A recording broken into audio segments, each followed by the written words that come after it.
Have you ever been in a discussion that felt more about winning than understanding? That is the way of politicians, and they are masters at this.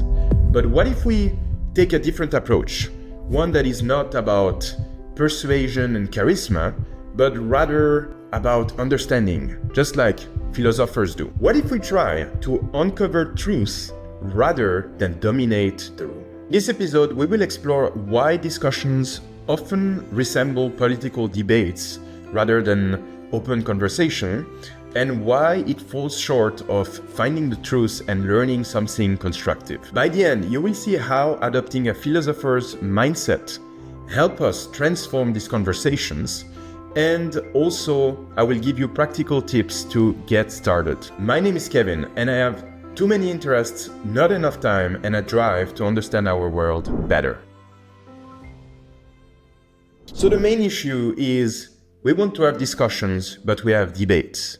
But what is a debate? What's the difference? Well, this is something that we tend to forget, but an audience is really a performance designed to convince an audience. So actually, debates are involving three people rather than two, because there is the two people discussing together and an audience that hopefully will get persuaded by the arguments of the two speakers. And that's something that politicians do, and I don't mean it in a bad way, because that's really their job. They need to convince the audience, the voters, to take certain decisions that align with their interests. And this requires a lot of skills and is very challenging. And when they do that, politicians also use charisma or emotional appeal to try to communicate their message better. And so it has a purpose, and there is a goal behind it. But the goal is definitely not to find out the truth or understanding the nuance in a specific topic, the complexities of a decision. It is to convince someone. And what's a discussion? Well, weirdly enough, it's quite the opposite of a debate. It is a collaborative effort to try to better understand a specific topic. And the goal is not to convince the other or winning the conversation, but rather to try to refine the ideas and uncover truth. Think of it as a brainstorming session, basically. People are bringing some ideas that try to be non-judgmental, and the goal is to collectively try to understand what is actually behind these challenges that we're facing. So now imagine a conversation between two people on eating meat, for example. One of the participants will adopt the debater stance and will try to win the argument with emotional appeals or rhetoric and trying to be confrontational to dominate the discussion. And the other will simply ask, what do you think are the main arguments supporting your idea? Do you see any weaknesses in this? And maybe which approach brings more insights for the conversation? So now, when you're discussing with friends or family about a specific topic, which approach makes more sense? First of all, do you even have an audience that you're trying to convince?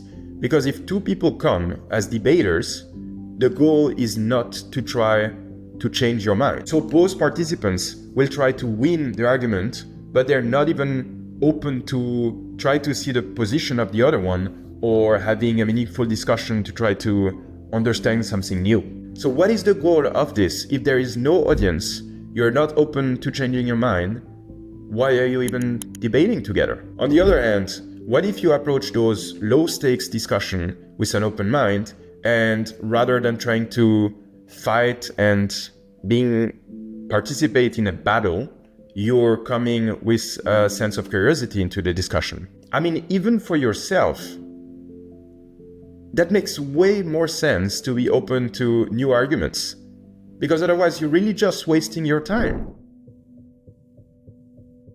As we've just seen, the aim of the politicians is not to be correct, but rather to try to convince others. So regardless of the strength or the validity of the arguments that they're using, the goal is just to sway the opinions. And they know that. And often they don't really need to have strong arguments to convince people. And how do they do that? Well, we're going to look at three different techniques where you can still try to convince someone even though your arguments are weak or inexistent. The most common strategy is the appeal to emotion. And this one is quite easy. If you don't have a strong argument, you can always try to appeal to the emotion of the listener to try to convince them. So if you're a politician and you lack evidence or strong arguments, reach out to the emotions. The second one is called appeal from authority. And this is widely used and very effective. Often it doesn't really matter what someone says as long as it's someone that has some kind of authority in the topic, or sometimes not even in the specific topic, but in another topic. Lately, we've seen a lot of this with Elon Musk. The guy is definitely successful and managed to build big companies, but that doesn't mean that he understands other topics such as foreign policy or environmental policies and so on. But the fact that he is successful means that many people will see him as an authority, and what he says is gold. And the last one here is the belief bias effect. And this one is not even the responsibility of the speaker, but rather of the listener. When we hear an argument from someone which basically aligns with our own beliefs at the time, we are more likely to believe them. And again, it doesn't matter what the logic used for this specific argument is.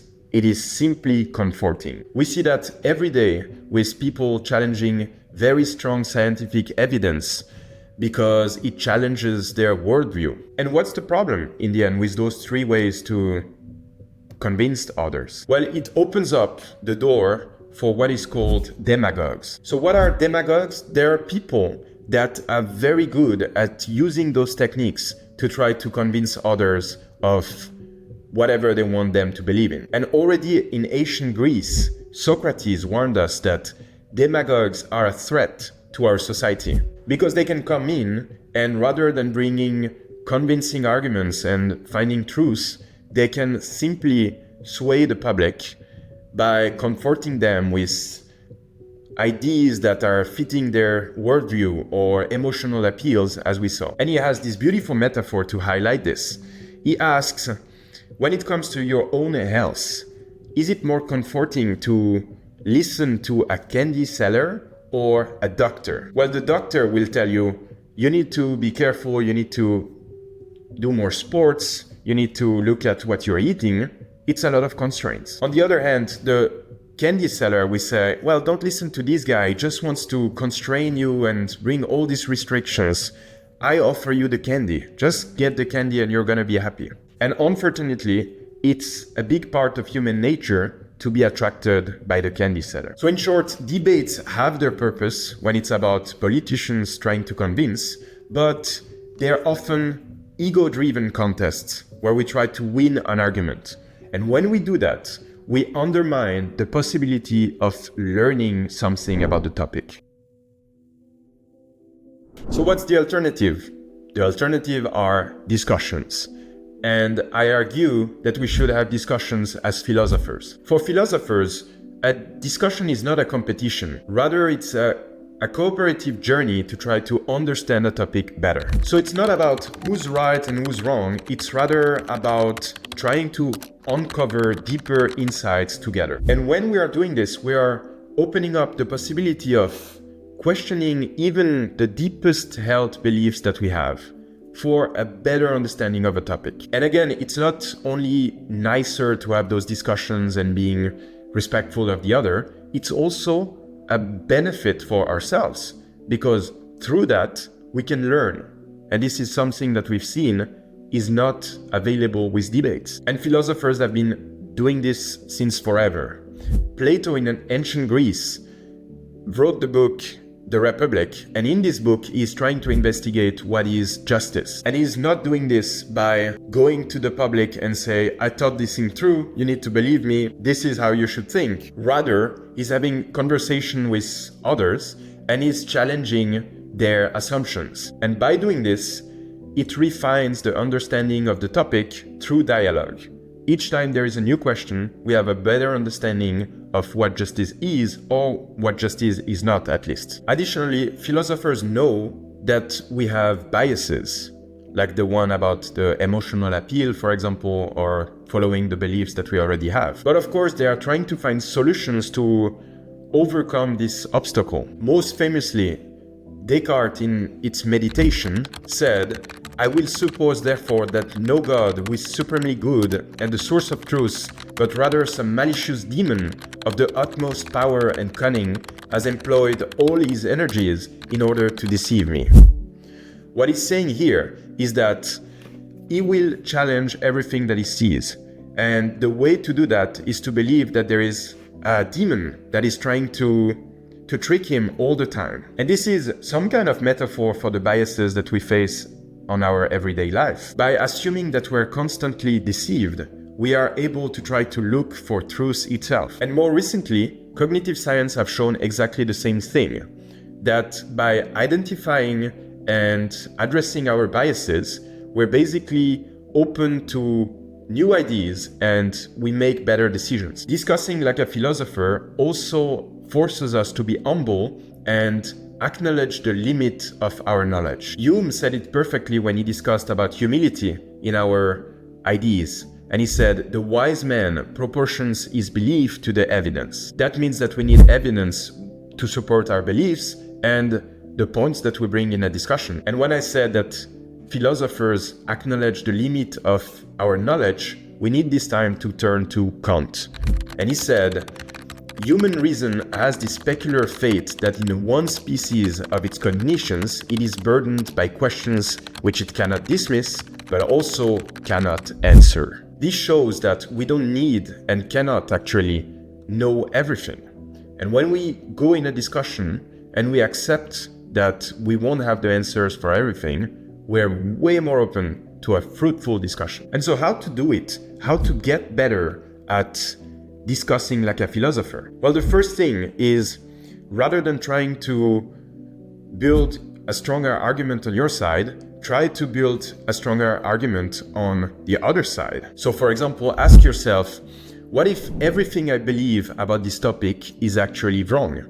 Which evidence would truly challenge my position? By doing this, you start seeing the other part of the argument. And if you realize that there is no evidence that would truly challenge your position, you directly know that you're fully biased in this discussion, because there's no way that you're going to change your mind. So for example, you might believe currently that technology always improves society. And of course, there is a lot of ways to see this with medicine or with the advance of internet, the communication, the way we interact with each other. There's a lot of good things. But now, if it's your stance, try to see also the other side of the topic, which is what are its negative impacts. So it is easy, for example, to consider that there's a lot of misinformation spreading due to this advance and progress in technology, and we're more disconnected with each other, or also there is inequalities that are increasing. Another very effective way to discuss like a philosopher is to try to separate the person from the argument. And that means focusing on the idea which is presented rather than the individual presenting it. So you can be very critical of an argument, focus all your energy on that and really be strict, but being soft on the person. Next time, instead of saying, "Oh, you're wrong," or you're an idiot for thinking this way, try saying, "I'm curious about your perspective on this point.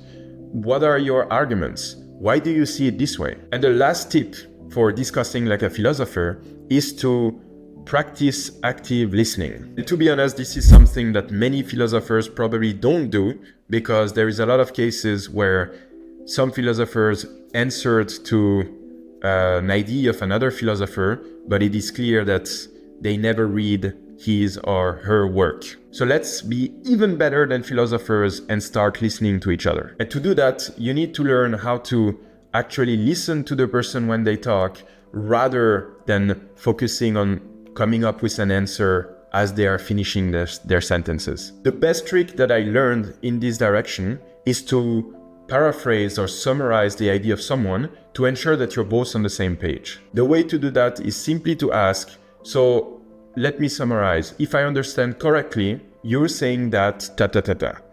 And that gives an opportunity for the other person to say, no, this is not what I meant, let me rephrase. On top of that, that shows respect from the other person's viewpoint because they really feel listened and therefore they're more open to engage in the discussion. And finally, of course, encourage open-ended questions.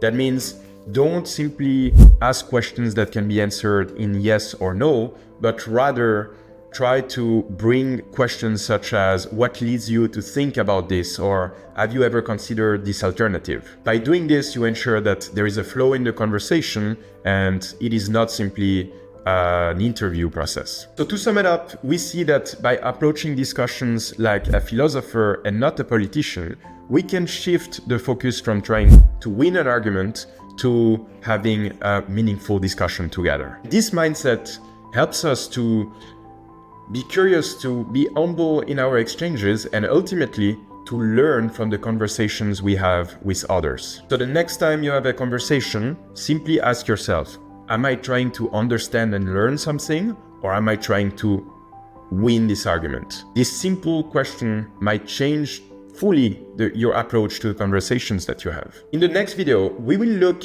at what to do when the conversations turn heated. If you didn't manage to discuss like a philosophers and things turned bad and ugly, how can you try to bring it to the right direction for a healthy conversation again? You will learn practical strategies to guide the conversation into a mutual understanding rather than a fight. See you in the next one.